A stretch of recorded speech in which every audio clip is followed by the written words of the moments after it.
tanto han equivocado con un país que tiene su sentido el subcontinente, porque si bien es cierto, a diferencia de Nicaragua, de enfrentar los problemas de impunidad en la del fiscal general.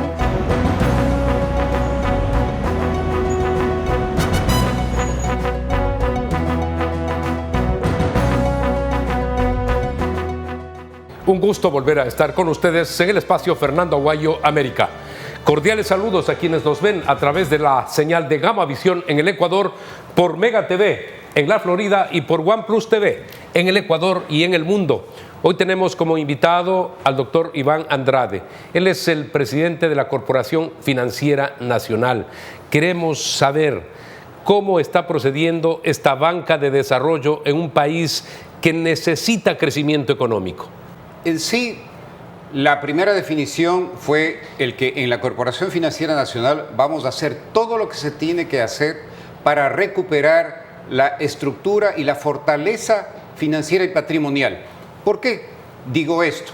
Si nosotros entramos a un banco, en cualquiera que fuere, lo primero que uno tiene que determinar es cuál es el valor de los activos. Esto lo hicimos como definición en julio del año pasado. Esto llevó a que se transparente el resultado de lo que es el balance y el PIG de CFN, y por ende, a su vez lo acompañamos con que una definición práctica, y esto es, CFN va a proveer recursos a través de bancos para lo que se llama banca de segundo piso, con el único propósito de complementar aquello que es lo que el señor presidente Guillermo Lasso Mendoza dijo desde el inicio. Vamos a ir directa o indirectamente a financiar la base de la pirámide productiva. Y esto es lo que hemos seguido ejerciendo, tanto recuperación de patrimonio como a su vez la entrega de recursos banca de segundo piso. Esto significa que ya no se van a otorgar estos créditos de millones de dólares. Efectivamente, y esa fue la definición de inicio que conllevaba dos elementos. El primero, el ir atrás de todos y tantos cuantos casos que son aquellos en donde claramente en un buen número, y lo hemos hecho público, está en el website de la CFN, hemos entregado a la Comisión de Fiscalización, hemos entregado a la Superintendencia de Bancos, a la Contraloría, el listado de todos aquellos que tienen juicio coactivo, y no solo eso, sino que además nosotros hagamos una actualización, porque cada uno de esos casos, la resolución debe ser conocida por el público. Estamos hablando de recuperación de cartera, incluso a través de juicios coactivos. ¿Cuánto se espera recuperar?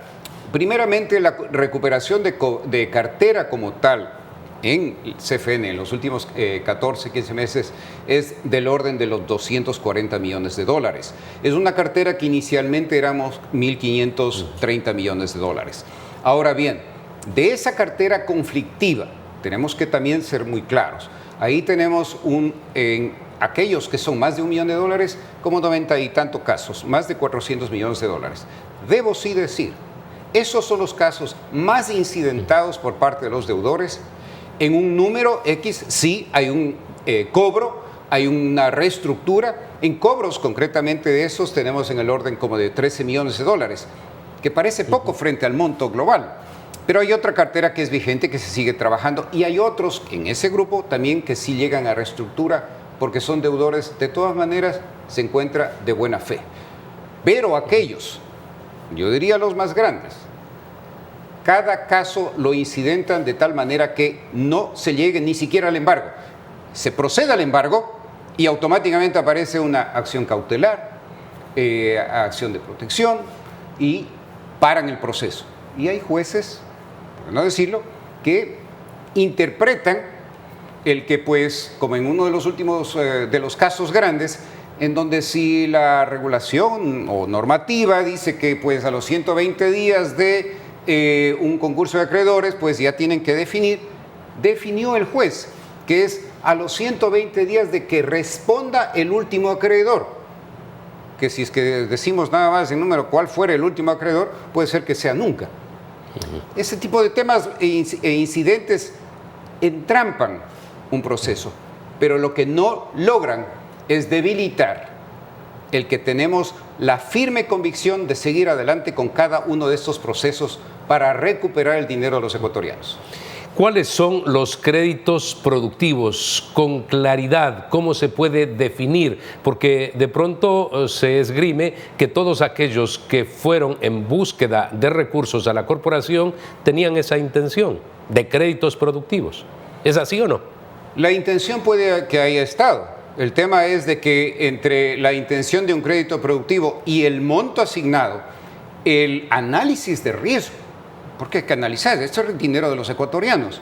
Entonces, si alguien va a entregar 5 millones, 10 millones, 15, 20, porque así son los montos que se entregaron, uno diría, bueno, efectivamente, puede que la intención es un tema productivo, pero ¿y dónde está el debido análisis? Todos nos podemos equivocar, el que invierte también puede equivocarse, pero tiene que haber buena fe para arreglar luego. Pero cuando uno encuentra casos en donde en un momento determinado se le entrega un último dinero, digamos, de algunos millones, a los 3 meses está pidiendo una reestructura. Esto es porque nunca hubo la intención realmente de que esto salga adelante o de que esos eran los recursos para ese propósito.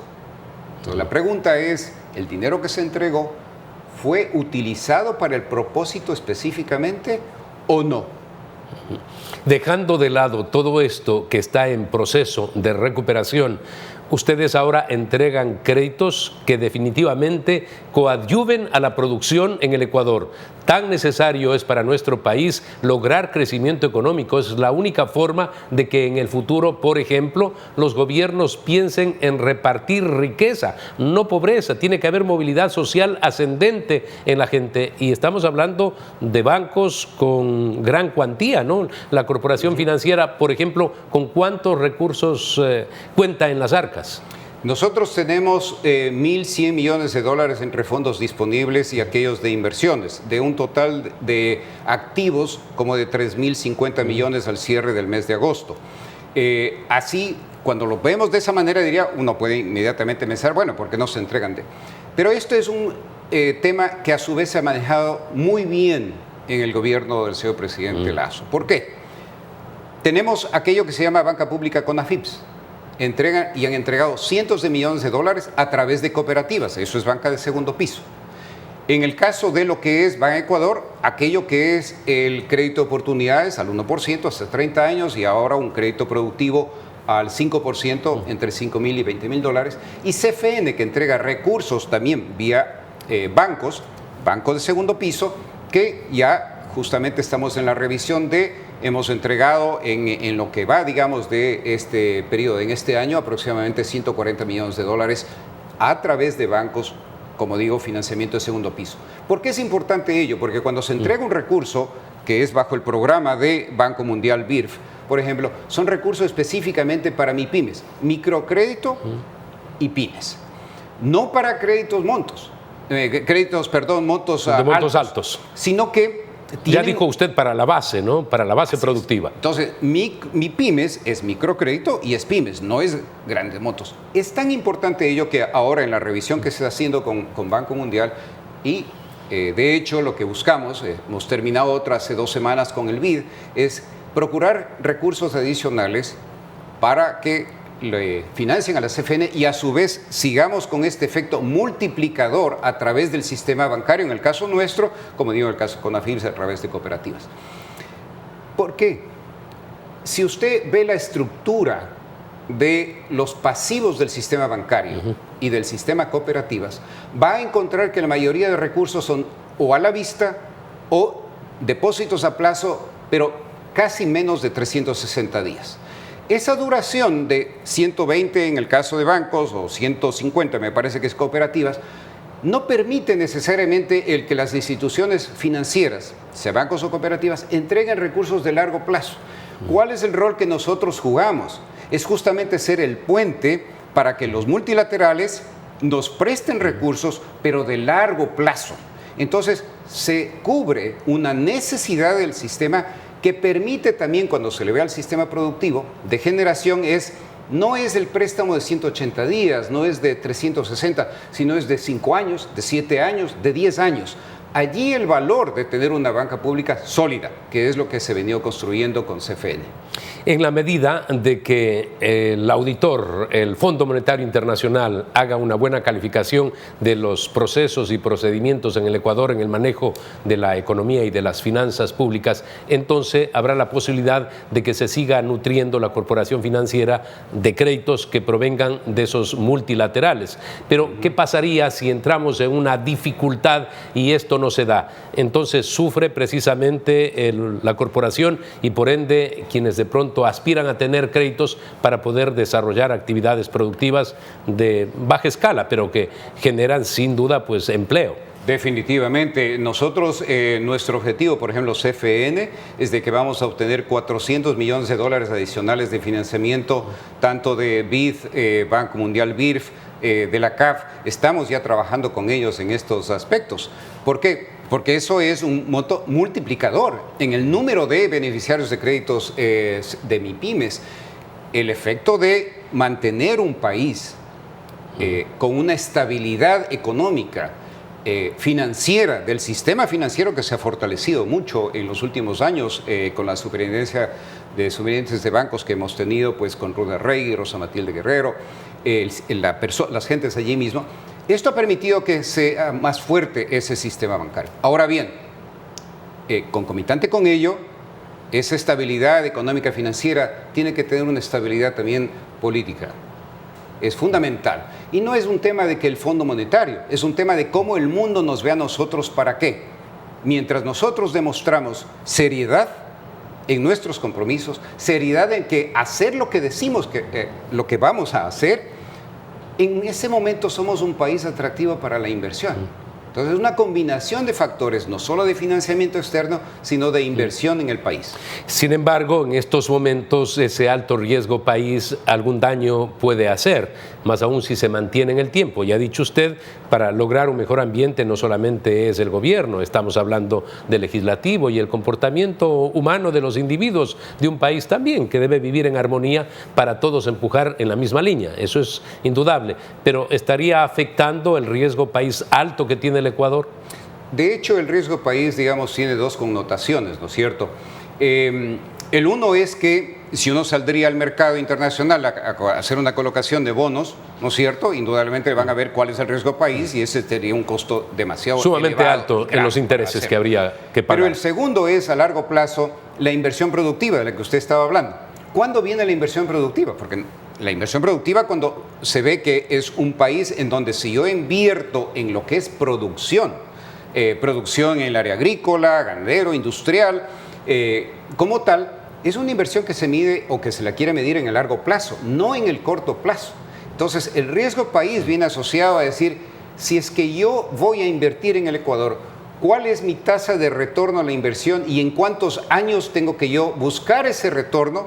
Porque mientras más alto el riesgo del país, voy a buscar el retorno en menos años para mi inversión. Mientras el riesgo país baja, yo puedo ver el horizonte de más plazo para recuperar mi inversión en lo que digo es, o se manifiesta, la parte productiva del país. Esperamos éxitos en el manejo de esta banca de desarrollo fundamental, importante, ahora en manos de una persona experta. Hay que recordar que fue ministro de Finanzas muy joven en el gobierno del arquitecto Sixto Durán Ballén y además ha sido catedrático a lo largo del tiempo. Muy amable por haber estado con nosotros aquí, Fernando Aguayo. Siempre América. A la orden, señor Aguayo. Muchas gracias. Amigos, tenemos que hacer una pausa comercial. Retornamos para hablar del tema político e institucional y, por supuesto, qué va a pasar con la consulta popular.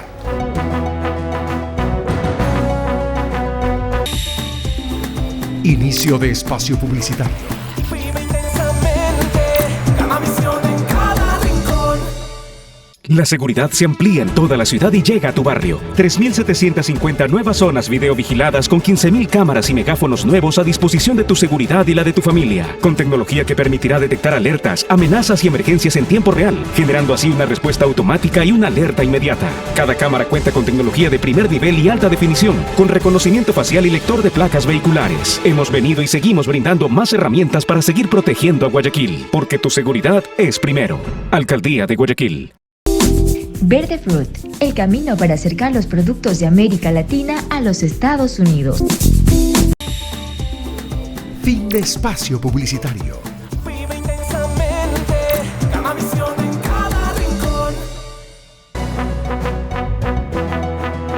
Agradecemos la presencia del doctor Henry Cucalón. Recuerden ustedes, fue asambleísta, es catedrático, analista político. En estos momentos vivimos una democracia débil, raquítica. ¿Cómo se puede fortalecer a esta democracia ecuatoriana? Fernando, un gusto compartir, televidentes, un saludo para todos. Los problemas de la democracia se resuelven con más democracia, no debilitando las instituciones, no minando al sistema político, tratando de ver si en el vacío yo me quedo con algo. No, a nosotros nos interesa un país que salga adelante, con diferencias, por supuesto, con oposición, con contraste de ideas que son necesarias para el desenvolvimiento de la nación, pero tratar de apelar al fracaso de todo el sistema para ver cómo triunfa una visión particular y no en el interés general, no creo que sea dable. Y eso fundamentalmente es un asunto de cultura ciudadana. Es un tema de cultura política más de cambios legales. ¿Cómo nos alejamos de esa cultura absolutamente desviada de la no observancia a lo legal? Hacemos todo con lo ilegal y damos por entendido que es aceptable en el Ecuador. Se nota que hay un alto desprecio por la institucionalidad, un abierto desafío a la ley como un tema impregnado en la clase política. No aprendemos de las lecciones de la historia, pensamos que el brazo de la ley inclusive no nos va a llegar. Y eso es perjudicial para las presentes y para las futuras generaciones, porque al final nadie le pone el cascabel al gato. Entonces mañana quien nos reemplace van a hacer exactamente lo mismo y no vamos a avanzar como país, no vamos a avanzar en los grandes problemas que tenemos. Fíjese usted, Fernando, ahorita el país sufre un vértigo nunca antes visto. El azote del crimen organizado y del narcotráfico es algo sin precedentes. El país, los ciudadanos, la clase política tiene que llegar a un acuerdo sobre lo fundamental. Podemos tener divergencias en muchos otros temas, eso se zanjarán en las elecciones y está bien, pero en materia de seguridad debemos tener una institucionalidad fuerte, una política de Estado que trascienda a los gobiernos, que miremos hacia adelante sin cálculo político, sin mezquindad alguna, porque está de por medio la vida de los ciudadanos y la existencia misma del Estado. Somos proclives a la bronca, decía un analista político días atrás, y efectivamente así es. No pensamos en grandes objetivos de país y estamos siempre pensando en el interés ahí, en ese sector únicamente, lo que me toca a mí. Pero ¿cómo rompemos eso? Usted ha dicho, en las elecciones se puede hacer, pero nos damos cuenta que repetimos los mismos vicios del pasado. ¿Cómo lograr un verdadero cambio? Esa es una de las vías para zanjar las diferencias que son propias de la democracia. No creamos que todo es unanimidad. El pueblo tiene que escoger una postura, un plan de gobierno, tanto nacional como de carácter local. Y luego respetar lo que se decidió. Por supuesto, pero hay temas que convergen, hay temas que trascienden. Yo voy a poner varios ejemplos. Cuando retornamos a la democracia, ¿no hubo un acuerdo básico de todas las fuerzas políticas y del sector militar constitucional para regresar al Estado de Derecho, renunciando a ciertas posiciones maniqueas? ¿No hubo lo mismo cuando llegamos al acuerdo de paz con el Perú? Por ejemplo, después de largas décadas de tener herida abierta, guerras, entre otras tantas cosas, y ahora es uno de nuestros principales socios comerciales y hermano país. ¿No fue el dólar el fruto de un gran acuerdo nacional? Es la institución más respetada que existe en la actualidad, respetada por la derecha y por la izquierda. Entonces, sí se puede llegar a consensos mínimos y no hace falta estar al filo del precipicio y poner en riesgo la vida de los ecuatorianos para poder llegar a esos acuerdos básicos. Son antecedentes históricos muy válidos, si no tan viejos. Sin embargo, ¿qué es lo que ha ocurrido para llegar a lo que estamos experimentando en la actualidad? En su visión, de un hombre analítico, alguien que sabe mucho de política. Hay una suma de errores de parte y parte. También hay una decepción también colectiva por cierta falta de ejecución por parte del gobierno. Creo que hay un problema de gestión.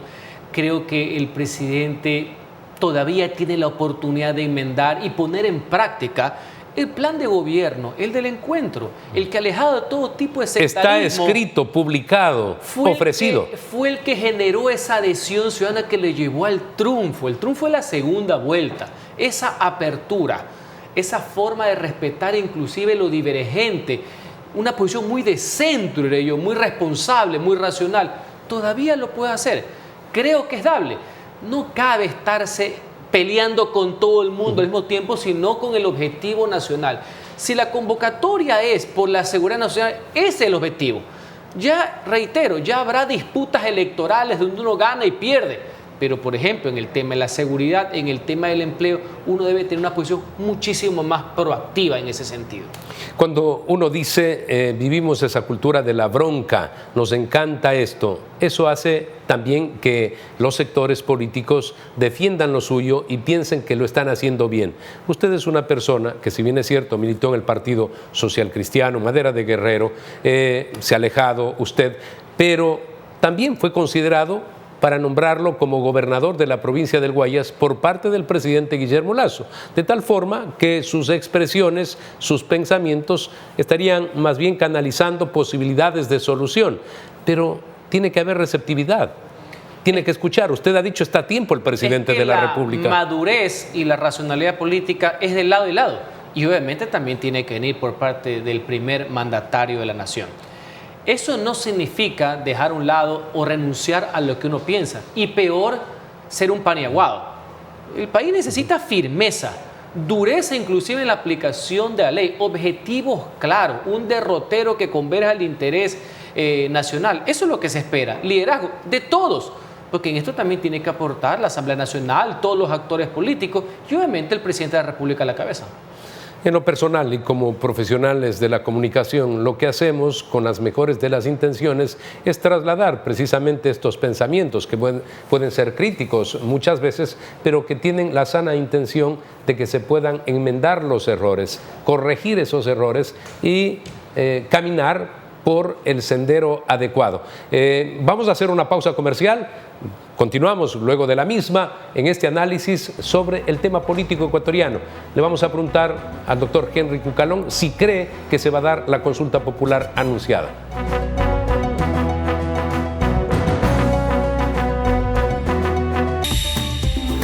Inicio de espacio publicitario. Vive intensamente, gana visión en cada rincón.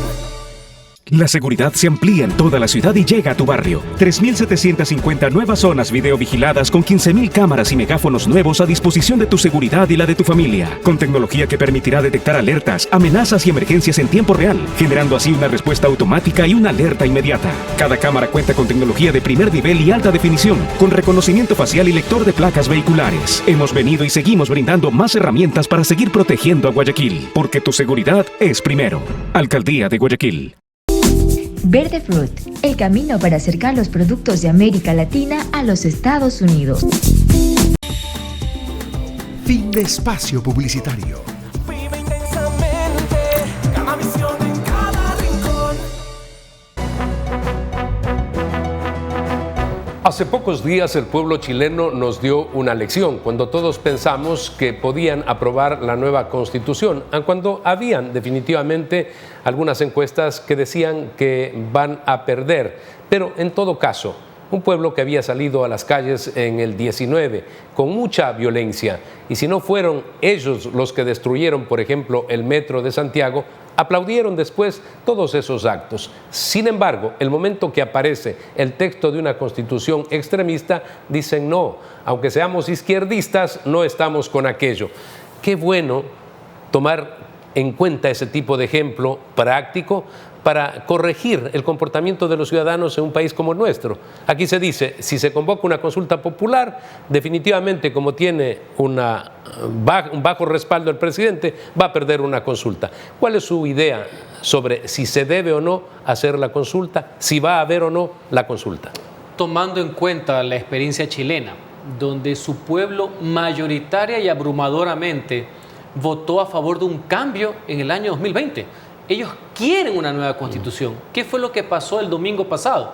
Dijeron no al proyecto que le presentaron, pero no significa que se han negado al cambio. Inclusive en estos días vemos cómo fuerzas políticas se reúnen con el presidente para ver cómo de nuevo le dan una salida a ese ánimo, a ese anhelo ciudadano que recogiendo las experiencias positivas, sin llegar a extremismo alguno, no se farreen, en el buen sentido de la palabra, esa intención que es legítima, de no querer tener una constitución que data de la época de la dictadura y que se pueda luchar juntos, sin ninguna afrenta a otro sector, contra las desigualdades que todavía, pese a los éxitos político-económicos, todavía subsisten. Ahora bien, en el caso ecuatoriano, de concretarse la palabra del presidente, que recordemos que varias veces la anunciaron y no se cumplió. Varias veces ha amenazado, dicen algunos. Lo cual afecta la credibilidad de la palabra, que un mandatario es bastante trágico, por decir lo menos. Si se llegara a concretar, para mí, el gobierno solo debe ser el que convoca.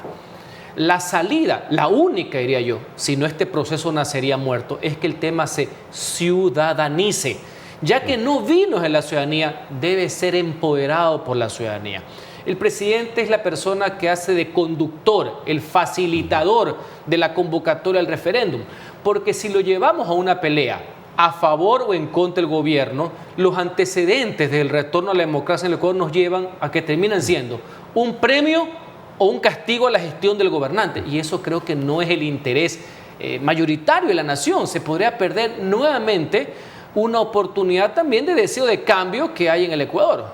Y peor aún, en el caso de Chile, se está hablando ahora de que quienes redacten esa nueva constitución sean personalidades constitucionalistas. Ya ocurrió cuando se redactó en el retorno a la democracia en el 78, se dictó la nueva constitución en España. Igualmente fueron intelectuales, conocedores de la materia, los que pusieron sobre la mesa esa nueva constitución y que fue aprobada. Acá podemos correr el riesgo de que incluso las preguntas hechas por el gobierno tengan algún interés de que la pregunta sea una que la gente va a estar de acuerdo, aun cuando no sea precisamente lo que requerimos en el país.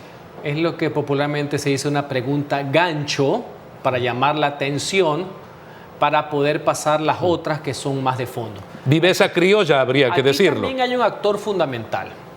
Si la gente considera que quiere un cambio de fondo, de estructura del Estado, porque básicamente las cartas políticas tienen que ver con derechos en la parte dogmática y con instituciones en su parte estructural, en su parte orgánica.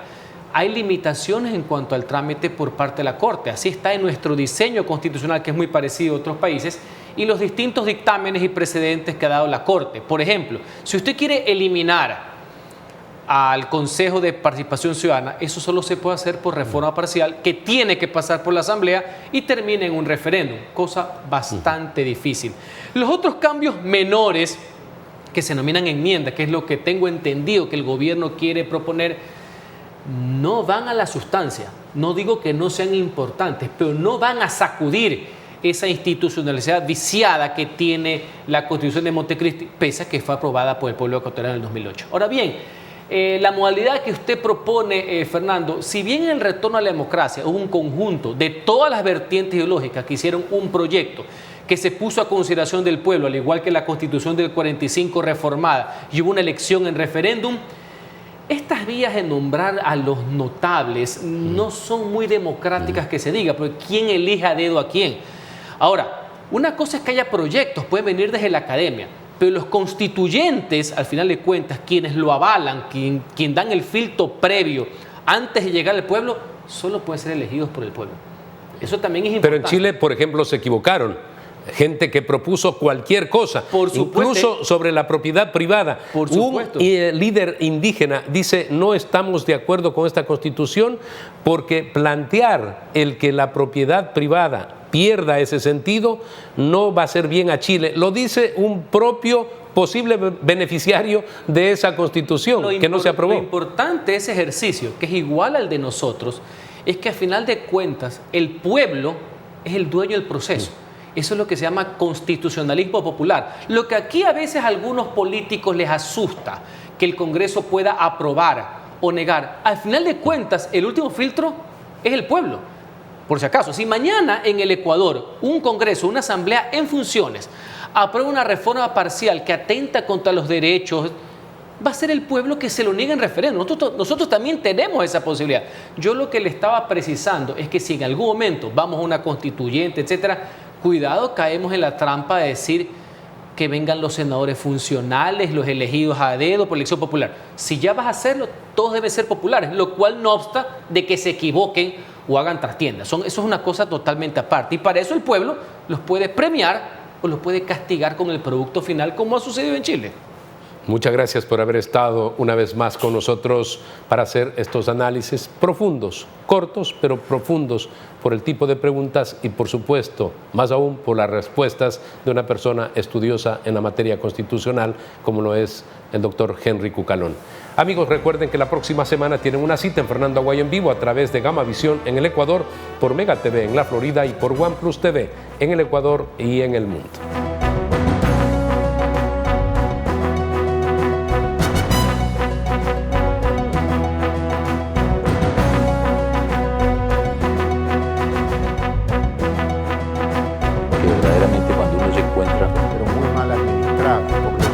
Equivocado, un país que tiene su el subcontinente, porque si bien es cierto, a diferencia de Nicaragua, de enfrentar los problemas de impunidad en la del fiscal general.